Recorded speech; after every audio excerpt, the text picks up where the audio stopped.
Hello everyone, welcome back to my channel. आज मैं लेकर आई हूँ आप लोगों के लिए ये ताल और आज की ये रेसिपी इसी ताल से बनाने वाली हूँ। हमारे यहाँ इसे ताल कहते हैं। आप लोग इसे किस नाम से पुकारते हैं?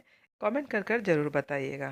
तो चलिए आज की रेसिपी हम इसी ताल से बनाने वाले हैं। तो सबसे पहले हमें इसके सारे छिलके को हटा लेना है। तो सबसे पहले हमने ऊपर वाले छिलके को हटाया है। अब इसके ये छिलके जो दिख रहे हैं ना, इसे भी खींचते हुए निकाल लेना। ये बड़ी आसानी से निकल जाता है। अगर आपके हाथों से ना निकले तो आप इसे चाकू का भी इस्तेमाल कर सकते हैं, पर ये बहुत ही ईजिली निकल जाता है। तो छोटे छोटे टुकड़े से इसे क्या करना है, खींचते हुए इसे बाहर निकाल लेना है और पूरी तरह से इसे छील लेना है। तो पहले ऊपरी छिलके को छीलकर बाहर निकाल लेते हैं। तो लीजिए, हमने सारे छिलकों को अच्छी तरह से छील लिया है और इसे हमने पहले ही धोकर साफ कर लिया है। और बस बीच में इसे हाथ लगाएंगे ना, तो आपको ये तीन गुठलियाँ मिलेंगी और तीनों को अच्छी तरह से हमें निकाल कर अलग कर लेना है। तो लीजिए, तीनों गुठलियों को हमने अलग कर लिया है और इसे एक प्लेट में निकाल कर रख लेते हैं, क्योंकि हमें इस ताल की पल्प बाहर निकालनी है। तो इसे पल्प बाहर निकालने के लिए हमने यहाँ पे ग्रेटर लिया है और इसके मोटे वाले ग्रेटर से इसे ग्रेट करेंगे और ये बहुत ही ईजिली निकल जाता है। तो सारे गुठलियों को हमें इसी तरह एक एक करके पल्प को बाहर निकाल लेना है। इसे घिसते जाएंगे ना, तो बड़ी आसानी से सारे पल्प बाहर निकल आते हैं। तो लीजिए, हमने पूरे पल्प निकाल लिए हैं। अब हमें क्या करना है, इसमें कुछ रेशे होते हैं तो इसे छान लेते हैं, नहीं तो पकौड़ा जब बनाएंगे ना, तो क्या होगा ना कि इसके रेशे मुंह में आएंगे तो बिल्कुल स्वादिष्ट नहीं लगेगा। तो इस छन्नी में हमने इसे अच्छी तरह से छान लिया है और इसके बचे हुए रेशे को फेंक देना है। और छन्नी के पीछे जो पल्प लगा है, इसे भी अपने हाथों से ले लेते हैं।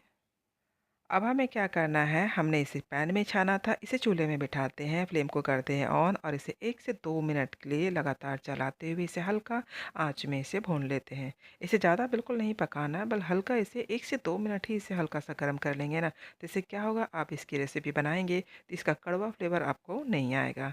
वैसे आप चाहे तो इसे बिना भुने भी बना सकते हैं, पर भूनकर बनाएंगे तो काफ़ी स्वादिष्ट बनेगा आपकी ये रेसिपी। तो लीजिए, हमने 1 से 2 मिनट के लिए इसे अच्छे से भून लिया है। अब फ्लेम को ऑफ कर दिया और इसे एक बड़े बर्तन में ट्रांसफ़र कर लेते हैं। अब इसमें डालते हैं 1 कटोरी भर के आटा और साथ ही हमने सेम कटोरी से ही लिया है 1 कटोरी मैदा।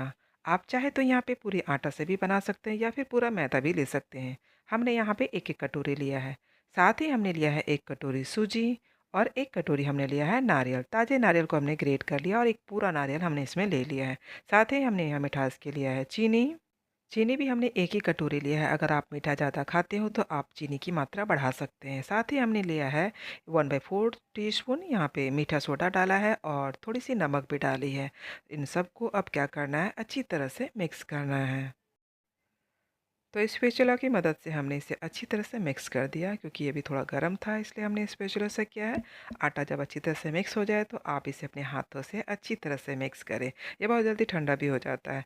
तो हमने इसे अच्छे से मिक्स किया। ये थोड़ा सा भी कड़ा लग रहा है तो हमने इसमें डाला है हाफ कप पानी। पानी यहाँ पे हमने थोड़ा थोड़ा करके डाला है, एक साथ पूरा ना डाल दें। जितनी ज़रूरत हो उतना ही डालें, क्योंकि हम इसे बनाने वाले हैं ताल के बड़े। तो बड़े के लिए जैसा बैटर होता है बिल्कुल वैसे ही बनाएं। इसे अब अच्छी तरह से हमें क्या करना है, फेंटना है। अपने हाथों को एक ही डायरेक्शन में घुमाते हुए इसे लगातार चलाते हुए अच्छे से फेंट लेना है। इससे क्या होगा कि आपका ये बड़ा काफ़ी स्पंजी और फ्लफी सॉफ्ट बनेगा। तो चलिए, हमने इसे अच्छी तरह से 1 से 2 मिनट के लिए फेंटा है। ये काफ़ी अच्छी तरह से फेंट चुका है। तो अब इसे क्या करना है, इसे ढक देते हैं और ढक कर 10 से 15 मिनट के लिए इसे रेस्ट पे रख देते हैं, जिससे कि बैटर हमारा काफ़ी अच्छी तरह से फूल जाए। तो लीजिए, 15 मिनट हो गए हैं, हमारा बैटर काफ़ी अच्छी तरह से फूल गया है। अब अपने हाथों से इसे फिर से एक बार फेंट देते हैं और तेल भी हमने गर्म होने के लिए बिठा दिया है। तो तेल भी गर्म हो गया। अब चलिए इसके पकौड़े तल लेते हैं। तो अपने हाथों को पानी से भिगोकर छोटी-छोटी बड़े के आकार की इसकी, जिस भी साइज़ की आप इसके बड़े बनाना चाहते हो उसे बना लें। ये बहुत ही जल्दी, बहुत ही आसानी से बन जाता है। तो चलिए, हमने सारे बड़े को डाल दिया। इसे 1 से 2 मिनट के लिए छोड़ देते हैं वैसे ही और उसके बाद इसे हल्का-सा हिलाते हुए इसे पलट देते हैं। ये बहुत ही जल्दी बन जाता है। फ्लेम को यहाँ पे मीडियम ही रखें, ज़्यादा हाई ना करें। हाई करने से क्या होगा, आपका पकौड़ा अंदर कच्चा रह जाएगा और ऊपर से क्रिस्पी हो जाएगा। तो हमने इसे अच्छे से क्रिस्पी होने तक, गोल्डन कलर आने तक तल लिया है। देखिए कितना अच्छा कलर आ गया। तो पकौड़ा हमारा बनकर तैयार हो गया है।